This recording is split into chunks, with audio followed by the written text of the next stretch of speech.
Fantastic. Well, Sonalie, thank you so much for joining us to talk about everything to do with plant-based food, animal-free food, and what is happening across the APAC region. But maybe first, what drew you into this space in the first place? Because you founded Green Queen, what, more than a decade ago now? Yeah, absolutely. So when I founded Green Queen, it was really more around the bigger trend of conscious living and an awareness that consumers were pricing in the environment, or were starting to. We're talking about 10 years ago now, right? I also have another business called Eco Warehouse, which involves the food supply chain, organic food to be specific. And so I was traveling regularly to major food shows across the world. And that's really where I came face to face with what at the time I called, future of food, but now is called alternative protein to an extent, and food tech. But essentially, I started meeting companies like the early ones, like Beyond Meat and New Wave Foods, and projects like New Harvest and Eat Just, which was called Hampton Creek at the time. And I realized, or I felt, that these were founders that were moving the dial in a bigger way than maybe the tofu and tempeh and meat alternative brands of yore had been, where they were not just saying we're offering protein that's plant-based. They were saying we're offering meat that is made from plants, which is somehow a fundamental shift in thinking. And so that's when we started chronicling the industry and writing about it. So I think we were one of the earliest media in the world, certainly in Asia, to really notice this trend. And it was because I was attending these food shows internationally and just meeting these founders and going, wait, this is different. I think it's fascinating how these things creep in, because we had an experience of this with my kids, because they were all very intolerant to certain foods from more or less from birth. And so they ended up on a dairy-free, wheat-free diet. And I can remember the early holidays we went on with the kids where rice milk was just not available. So we would take one of those small carry-on bags that incidentally fits 20 liters of rice milk in it, because that was what we needed for a couple of weeks with the kids, because you couldn't get it anywhere. Wow. And of course, now it doesn't matter where you go to the supermarket, there's 18 different kinds of milk available. And yeah, I notice now the new Lidl's just opened around the corner from me in New York. And there's all sorts of plant-based options, not as many as Whole Foods, but even in a discount supermarket, there's all this stuff on the shelves, and you walk past and think, wow, it's just there next to all the other choices. So I think it's somehow the rise in interest from consumers has been incredibly powerful. And I mean, what do you think's driven that? Because I mean, for me, it feels like there's just lots of different reasons why people have opted for animal-free food.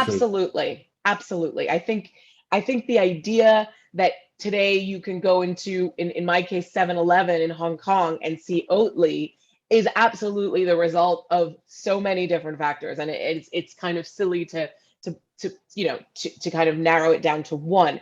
There is no doubt that there has been this rise of this conscious consumer, right? Yeah. Which is what we were documenting at Green Queen before specifically alternative proteins. There is this kind of younger generation that has a yearning to understand where their products are from, the need for transparency. Of course, these confluent factors like the internet making it easier to find out stuff about brands, right? Before, you sort of had to trust what brands put out in advertising or on their labels or in stores, right?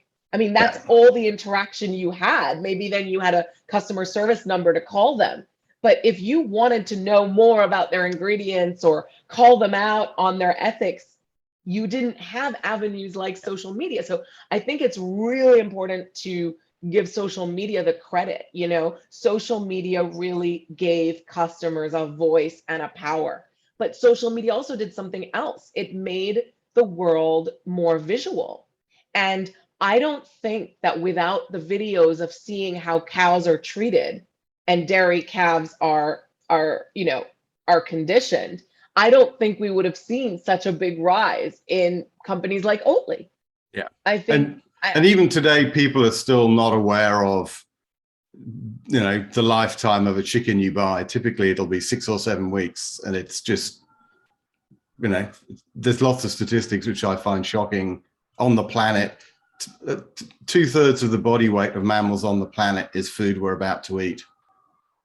Right. There you go. 30% is humans, and only about another 4 or 5% is everything else, including your pet cat. It's just right. But so many people don't know, but then so many people do know. There's memes, there's videos, there's those social media squares that you see on Instagram or Facebook, and that's contributed. Of course, the other thing that's contributed, let's face it, is, the rise in extreme weather events and the discussion around the climate crisis, which we now call a crisis or an emergency, not just a change. And so it's sort of everything's getting faster, quicker, more, and it's just harder to ignore. And then, of course, there's a huge trend in health. And at the end of the day, people are realizing that we're not only are we eating too much meat and it's bad in emissions terms, it's also bad in heart attack terms and in cancer terms. And there's more and more research coming out that a plant-based food diet is just a healthier way to be. Yeah, and we're going to come back to that a bit later, because the new mayor of New York, Eric Adams, is a vegan. He switched to a vegan diet because he had diabetes. He'd lost sight in one of his, or started to lose sight in one of his eyes. And by shifting his diet, he completely changed his health.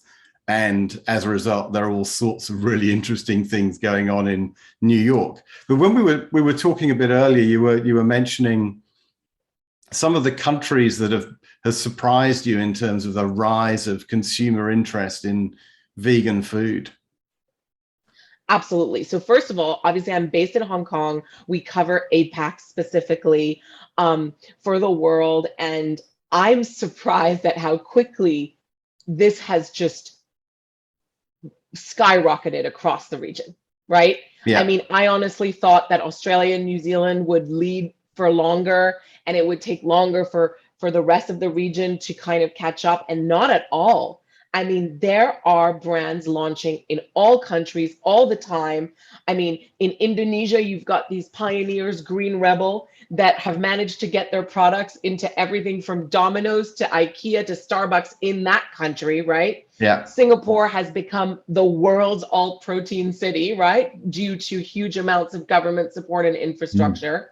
Korea, which is traditionally a very conservative society in terms of food and meat consumption, right? Especially beef, right? They love their beef. I mean, out two years ago, there wasn't much to write about Korea, and now it's one of the most exciting places to be for alternative protein. I mean, there are more than 6 cultivated meat companies that are doing incredible things. They're leading the space.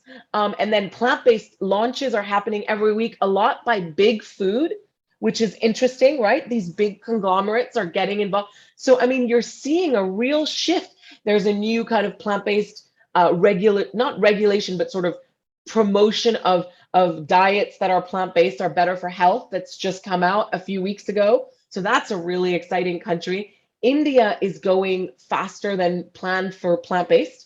There's just a proliferation of new startups in the milk space, in the alternative meat space. You've got these Bollywood stars that are lending their heft and their tens of millions of Instagram followers to these brands, right? So there's a real shift there too. So what you can see is that the world has really flattened out, and what the young people want in New York is the same thing they want in Bombay, and the same thing they want in Jakarta. And that to me is really interesting. And I think one of the fascinating things is the experience people have, where if you just put something in front of them and they're able to try it once, the discoveries they make. So I know with things like, I was with one of my friends, David Bucker from Change Food, so I know you know, and he fed me, I think it would have been my first plant-based burger. And it was great, but also I just felt way better afterwards. I didn't have any of the really overwhelming sense of heaviness and need to have a sleep that you might otherwise get. And I've tried some of this on my kids, and it's fascinating what they like. You know, they're very quick to change. So I think this is really exciting. And Indeed. And, you know, are there any companies that have particularly caught your eye in terms of what they're doing? Because I know I read some of what you write, and there is, you know, protein is now in fish and other forms of seafood and cheese and eggs and meat. It feels like it's almost everywhere. So is there anything that's really excited you, or is it all just exciting? It's really hard to pick winners, but one limitation for me is that I've been in Hong Kong, so I haven't been able to travel and try everything. But I have to say, Green Rebel in Indonesia sent me a box of all their products, and I had, vegan rendang, vegan satay, and it was outstanding. I was really impressed. They were one of the first in Asia to do vegan steak, a whole cut steak. And it was really, really delicious. So I find them very exciting for a couple of reasons. Well, they're in Indonesia. Their pricing is very interesting. They work with local ingredients. So they have things like turmeric and galangal and coconut that are local to their market. Yeah. Which I think is quite interesting. They have very short ingredient labels, right? Yeah, I think it's really important. Yeah, and I think that's going to be a big trend globally, right?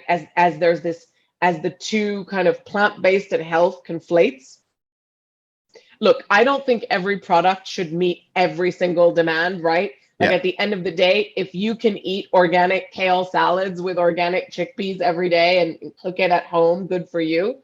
I think some products are there to help people transition. Some products are there because they're at a better price. So, not every product has to take every single box, right? And usually if you take the best nutrition box, it's going to be at a higher price and it's going to be maybe less accessible. So sometimes there's a kind of accessibility for price compromise, which I think is okay, because at the end of the day, from an emissions point of view, all of these things are better than industrially reared meat.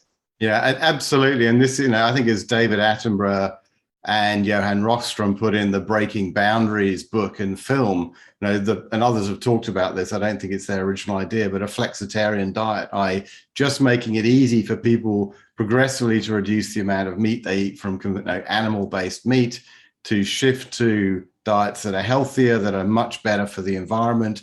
Because, not many people grew up and woke up one day and thought, I just want to be vegan. But lots of people are very happy to eat a healthier diet. They're happier to feel better. They're happier to do things which they know are more responsible. As you've rightly said, they're happier to follow their heroes, whether that's the Lewis Hamiltons of this world or Bollywood stars, or here in New York, the mayor. So, absolutely. I mean, we could talk for ages, but I know time is a little short. Is there one thing you'd urge people to do as they walk away today? There's something you think you would really like people to go and do? Some simple action. Go and do, I would say, why not try, right? But I would add on to that, when you try, keep an open mind. Because what I often find is that every single plant-based meat brand or dairy brand is painted with the same brush for people that are not, accustomed to them.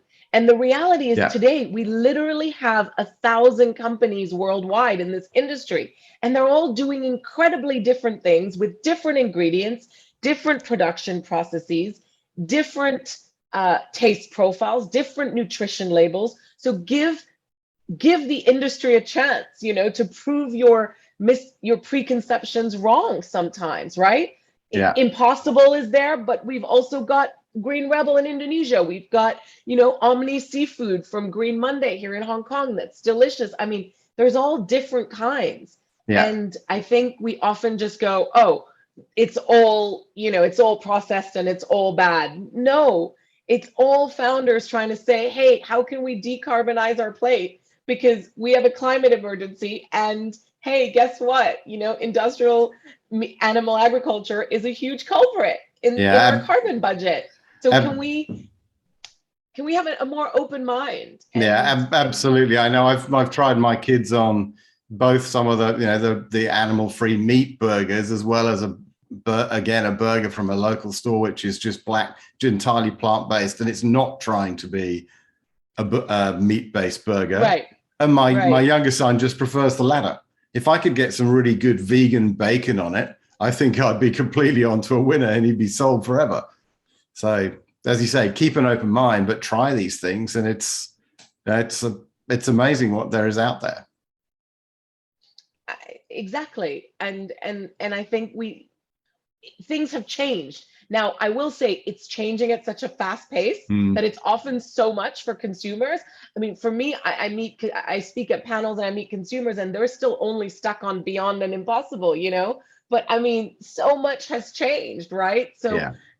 I think probably we need to have more awareness building, more tastings, more kind of community outreach, which is something that I think is missing, because a lot of the brands are just going crazy for production, scale, IP, and then getting onto shelves. But I think we're probably missing out a little bit on consumer awareness.